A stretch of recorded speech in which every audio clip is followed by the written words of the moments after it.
Welcome back to Investor Hub X.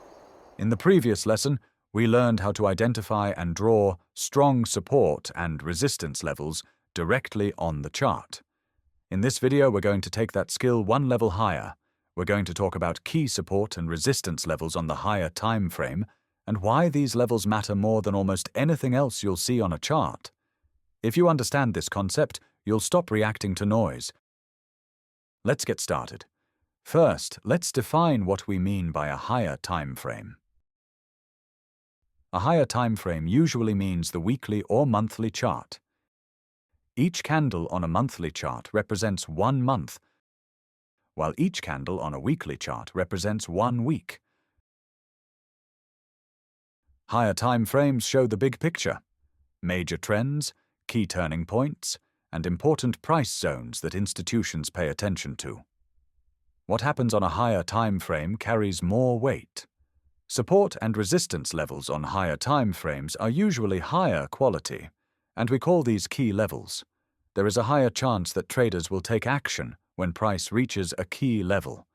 Let's now go through step by step how to draw them. Step 1. Always start from the highest time frame relevant to your trading.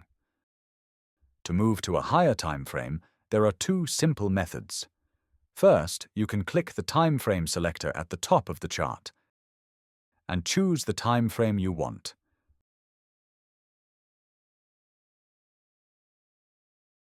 Alternatively, you can use the keyboard. For example, if you want to switch to the 1-week time frame, type 1W. If you want to switch to the monthly time frame, type 1M. Using shortcuts like this makes it much faster to move between time frames when you're analyzing the market. Step 2. Look for major swing highs and swing lows. Step 3. Focus on areas where price has reacted multiple times, not just once. And remember, these are zones, not precise lines. We're marking areas of interest, not exact prices. Now here's where everything comes together. Let's look at the Bitcoin chart. On your keyboard, press 1M to switch to the monthly time frame. On the monthly chart, we're looking for the most important levels, areas where price made major decisions in the past. Right here is a clear example of previous resistance turning into new support. You can see strong swing highs and swing lows in this area, followed by a very decisive move away from the level. When price moves away this aggressively, it tells us this level was important. And that's what makes it a key level. Here's another area to pay attention to.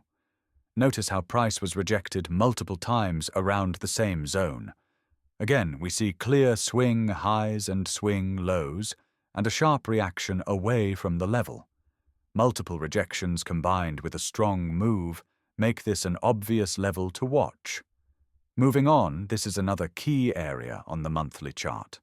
Price reacted here repeatedly, forming several swing highs and swing lows before making a strong move. This tells us that buyers and sellers were actively defending this level over time. And finally, here's one more obvious level worth marking. Once again, we see multiple rejections in the same area, followed by a decisive move. This is why higher time frame levels are so well respected. They're formed over long periods of time and reflect real market participation. These are high-quality levels, and they deserve our attention. Next, change to weekly time frame. Higher time frame levels should be very obvious. You'll often find some levels visible on the weekly that are not visible on the daily. Similarly, some levels on the monthly won't appear clearly on the weekly. We're not ignoring the daily or lower time frames. We're simply giving more importance to the higher ones. After drawing monthly and weekly levels, you can drop down to the daily to refine them if needed.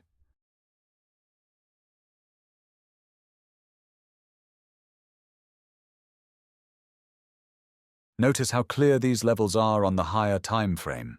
This helps remove noise and keeps our focus on the key levels that matter most. Just a reminder, we don't enter trades based on support and resistance alone. We still need price action for confirmation. Now that you've seen how to draw key levels, it's important to talk about what not to do. Most mistakes with support and resistance don't come from drawing levels incorrectly. They come from focusing on the wrong time frame. Here are a few common mistakes to avoid. Number 1. Drawing too many levels on lower time frames while ignoring higher time frame structure. Number 2. Treating higher time frame levels as exact prices instead of zones.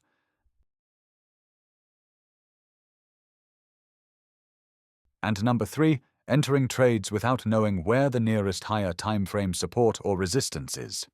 Fixing these mistakes alone can dramatically improve your trading clarity. To summarize, higher time frame support and resistance levels define the battlefield. Lower time frames simply show how price behaves within that structure. Once you understand this relationship, the market starts to make much more sense. Structure first, entries second. If you found this lesson helpful, please give the video a thumbs up, subscribe to the channel, and turn on notifications for future lessons. I'll see you in the next video.